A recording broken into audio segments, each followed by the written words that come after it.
You are not going to believe what happens to your savings in retirement. After you've spent years diligently saving in your retirement accounts, minimum distributions are going to be required. But how do RMDs work when the IRS steps in and requires you to start withdrawing that money? In today's video, we're going to dive deep into the world of required minimum distributions, or RMDs for short. What are they, how they work, how to calculate them, and how you can navigate them. Let's get started.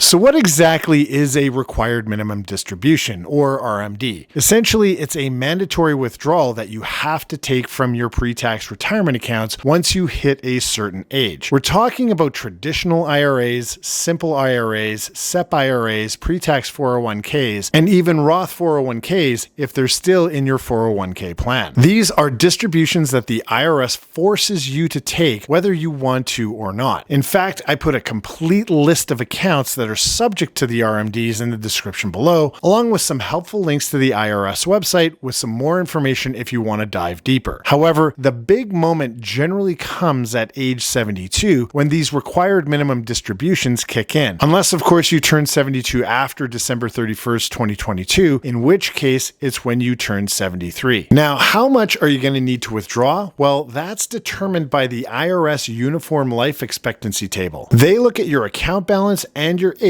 to calculate the specific amount you need to take out each year based on your life expectancy. Let's take a quick look at an actual example to make this clearer. Suppose you turn 73 this year and you need to take your required minimum distribution. Now, the first thing you're going to do is you're going to check your account balance as of December 31st of the last year. This amount will be used to calculate your RMD. Next, you're going to refer to the IRS Uniform Life Expectancy Table to find your age factor. For instance, the table for 2024 states that at age 73, your life expectancy is 26.5 years. So if your IRA balance at the end of last year was 100,000, you would divide that by 26.5. Doing the math, 100,000 divided by 26.5 equals approximately $3,773.58. This means that you will need to withdraw about $37.74 from your account, which is around 3.77% of your total account balance for the first year. This formula is how you can determine the amount you must take out of your portfolio as your RMD. But here's the catch. Each year, this percentage that you will need to withdraw increases because your life expectancy decreases according to the table. For example, at age 74, instead of withdrawing 3.77% of your account balance, you will need to withdraw 3.92%. It's a slight increase, but it's noticeable. And over time, these slight increases add up. So by age 80, for example, you'll be required to withdraw 4.95% of your account balance, and by age 85, that number jumps to 6.25%. Now again, these percentages keep rising as you age, meaning that as long as your account grows and as you get older, the amount that you must withdraw each year will also grow larger. Remember, this is just the minimum amount that you have to withdraw to avoid penalties. There's absolutely nothing preventing you from withdrawing more if you wish. But speaking of penalties, let's say you miss taking your RMD. The IRS imposes a fairly hefty penalty of 50% of the amount that you were supposed to withdraw. So for example, if you were supposed to take out $10,000 for your RMD, your penalty for not taking it out would be $5,000. So it's really critical to stay on top of your RMDs to avoid these heavy penalties. Now let's assume that you have all of your calculations in place. The next obvious question is, how much will you pay in taxes on your RMD? Well, the short answer is it depends on your overall income. Let's break it down. Imagine you're facing a required minimum distribution of $20,000, and perhaps you're already receiving income from various sources like a pension and Social Security, bringing your total taxable income to $55,000 before your RMD. Your taxable income is simply the sum of all of your income streams minus any deductions, whether it's the standard deduction or any other itemized deductions. If you are filing single, the $55,000 worth of income after the standard deduction of $13,850 brings you to a taxable income of $41,150 and a marginal tax rate of just 12% federally. Now, if you add in the extra $20,000 RMD, your taxable income after the standard deduction becomes $61,150, increasing your federal marginal tax rate to 22%. If you're married filing jointly with a $55,000 taxable income, after all of your standard deductions, your RMD of $20,000 would be taxed at the 12% federal tax level. In essence, you should be treating your RMD as additional income, just like calculating taxes on a work bonus, for example. Your tax bracket determines the tax rate for your RMD. Lower tax brackets mean lower taxes on your RMD, while higher tax brackets mean higher taxes. The challenging aspect isn't if your income and required minimum distribution are low. It's if you've saved a lot in your pre-tax 401k or have a big IRA balance that keeps growing. Initially, as you start retirement, seeing your savings grow feels good. But if most of your growth are in accounts where you'll eventually have to withdraw a lot, like traditional pre-tax accounts, it can become an issue. You see, what eventually happens is you'll need to withdraw a significant chunk of money from all of your pre-tax accounts. A growing IRA balance generally means your RMDs will also be larger, and by the time your RMDs kick in, you might already have a very strong income from things like Social Security, a pension, and other investments. Having to take out a big chunk from your pre-tax accounts stacked on top of your existing strong income can lead to heavy taxes. So that's how RMDs work for your own account. But what happens if you inherit an IRA from someone? Well, there are RMDs for that too, but with some differences and a few different nuances and rules that you're going to have to know. So let's start with the basics. Who did you inherit the account from? If it's from a spouse, things are a bit simpler. You can treat the IRA as your own, which means that you have the option to roll it into your own IRA, and you won't have to start taking required minimum distributions until you reach the age of 72, just like with your own IRA. But what if you didn't inherit it from a spouse? Well, the rules depend on when you inherited it. If you inherited the account before January 1st, 2020, you'll face a different set of rules than someone who inherited it after that date. So let's start with those who inherited the account before the rule change. Prior to January 1st, 2020, regardless of your age, you would have to start taking your required minimum distributions by December 31st of the year following the original owner's passing. So for example, if you inherited an IRA from your mother, father, or someone else, and they passed away on July 1st, 2018, you would need to have taken your first required minimum distribution by December 31st of 2019. The amount you're required to withdraw is calculated based on the factors that we've already touched on, like the account balance, your age, and the age of the deceased. And there are various online calculators available where you can input your information to determine your specific RMD amount you'll have to take, and I have included some of the links in the description below. But to summarize very simply, if you inherited an IRA before January 1st, 2020, and it wasn't from your spouse, you'd need to take the required minimum distributions over your lifetime following IRS life expectancy tables. With that said, after January 1st, 2020, the rules for RMDs have changed. There is no longer a required minimum distribution that you have to take every year. Instead, the IRS now requires you to distribute the account fully over the next 10 years. Unlike before, where you would have to take small amounts annually until you're passing, you now have the flexibility to distribute the amount as you see fit, with whatever amounts you want to do, as long as the full account is fully distributed by the end of the 10th year. So for example, let's say that you inherited $100,000 from your father after January 1st, 2020. You now have the option to distribute the whole amount of $100,000 in the first year, or distribute it all in the 10th year, or some combination of varied amounts year by year as you see fit. Here's where some really smart tax planning can come into play. Imagine you've inherited an IRA from a parent and you're in your peak earning years. Now you're dealing with your own healthy income, maybe dealing with a strong income from your spouse as well, only to have to deal with this inherited IRA that needs to be emptied out over the next 10 years. So what's the best move? Well, ideally, you'd plan out your withdrawals based on your expected income over the next 10 years. And if there are any years where your income will be lower, you could take more from the inherited IRA during those leaner sooner years because you'll likely face lower tax rates. By doing this, you can hopefully ease the burden of withdrawing more money in your high income years when you might be in a higher tax bracket. That said, what you really don't want to do is just to ignore the distributions you have to take, as it could lead to a significantly higher tax bill later on. Some people inherit an IRA and think, I don't need to worry about that for 10 years. But if you wait, 10 years can absolutely fly by, and then all of a sudden, you could be caught in a very tough situation in that 10th year. You'll be required to withdraw the entire amount of the IRA, while you could be in a potentially high income tax bracket, and it's also possible that the inherited IRA has grown significantly. Imagine having to take out all of that money in 1 year on top of your already high regular income. It could be a tax disaster. So what about Roth IRAs? While it's true that Roth IRAs don't have required minimum distributions during your lifetime, inherited Roth IRAs from a non-spouse do have RMDs. This means that you'll need to distribute the inherited Roth IRA over the next 10 years. However, the good news is that withdrawals from Roth IRAs are tax-free, and the growth of the Roth IRA is also tax-free. So it's often better to let the funds grow tax-free for the 10 years and then take out the lump sum at the end of the 10-year period. Even though the tax law and required minimum distribution rules have changed at the beginning of 2020, there are still some important exceptions to know about. One key exception is for what's called an eligible designated beneficiary. So what does that mean? Well, if you're a minor child of the IRA owner, you don't have to worry about RMDs while you're still a minor. You can inherit the account and let it grow without taking any distributions. The 10-year rule only kicks in once you reach the age of majority. So for example, if you inherit an IRA at age 8, you can leave it alone and let it grow until you turn 18. At that point, the clock starts ticking and you'll need to fully distribute the account by the time you turn 28. Remember, this applies specifically to minor children of the account owner, not just any minors, so keep that in mind. Another eligible beneficiary is one whom is fewer than 10 years younger than the deceased. Let's break that down with another example. Imagine you have an older sibling who passes away. If you're 9 years younger than that older sibling, you fall within the 10-year window. This makes you an eligible designated beneficiary that is fewer than 10 years younger than the deceased. In this particular case, you can take out the distributions over your lifetime just like the old rules. You don't have to fully distribute the account within 10 years. You would be taking out a small percentage each year. However, if you are 11 years younger than the deceased, you have a different set of rules and you would not qualify for this exception. You being 11 years younger would now have to follow the new 10-year rule, meaning you don't have required minimum distributions each year, but the account again must fully be distributed within that 10-year time frame. Another exception is if you're disabled or chronically ill. In this particular case, the IRS also considers you to be an eligible designated beneficiary, allowing you to take distributions over your lifetime instead of the 10-year rule. So those are the exceptions to the new rules. But for most people who inherit an IRA from a non-spouse starting January 1st, 2020, you'll need to follow the 10-year rule. Now here comes the final question that you might be asking yourself. What do you do with the required minimum distributions that you have to take out? Well, there are a few main options. You can spend it if you're retired or need the money for expenses. Go ahead and just use it. The funds must be distributed and there's no tax benefit to reinvesting them back into a tax-advantaged account. You can also reinvest it. If you don't need the money right away, you can reinvest it into a regular investment account. You won't get any tax benefits, but it's a good way to keep the money growing. If you have earned income, you might even consider funding a Roth IRA, assuming you're within the income limits. You can also transfer from an inherited IRA into your health savings account. Transfers are allowed from an individual's IRA, whether they own it or are the named beneficiary of an inherited IRA. The qualified HSA funding distribution must be completed by December 31st of the same year the distribution is made. Distributions from previous years are not allowed. And one final thing you can do is a qualified charitable distribution or QCD. If you're 72 or older, you can directly transfer up to $100,000 $100,000 from your IRA to a charity. This way, you don't pay the taxes on the distribution, and neither does the charity. This is particularly useful if you're taking the standard deduction and can't itemize charitable contributions. Why does this matter? Well, with the standard deduction being much higher now, many people can't take advantage of itemizing their charitable donations. Instead of taking the distribution, then paying taxes on it, and then donating that money to the charity, only to find out that you can't deduct the donation because you're taking the standard deduction, a QCD lets you send the money directly from your IRA to the charity. This way, you don't pay the taxes, the charity also does not pay the tax on it, and it benefits the charity directly. This option is especially beneficial if charitable giving is part of your strategy. And remember, you can start making QCDs as early as age 70 and a half, so 18 months earlier, even though your required minimum distributions begin at 72. An important thing to also remember about QCDs is that there is a limit to the contributions. You can donate up to $100,000 if you're single, and if you're married, each spouse can contribute up to $100,000 each, or $200,000 combined if they have the funds available in their IRAs. Here's the bottom line. RMDs are mandatory withdrawals from retirement accounts starting at age 72, and missing withdrawals can lead to hefty penalties. Having a clear plan can help save you thousands on taxes and get the most from your investments. Seeking the help of a portfolio manager can guide you to take full advantage of the investment strategies, helping you keep more of your money and improve your financial future. Did you know that navigating the uncertainties of the markets and your finances is generally smoother and less stressful with the support of a portfolio manager? Studies consistently reveal that individuals who work with advisors tend to accumulate up to 3 times higher net worth on average and exhibit higher levels of happiness and lower anxiety than going it alone. Do you want to know more about how your Social Security is taxed and other great financial concepts? Well, click here to learn more amazing strategies. We'll see you soon.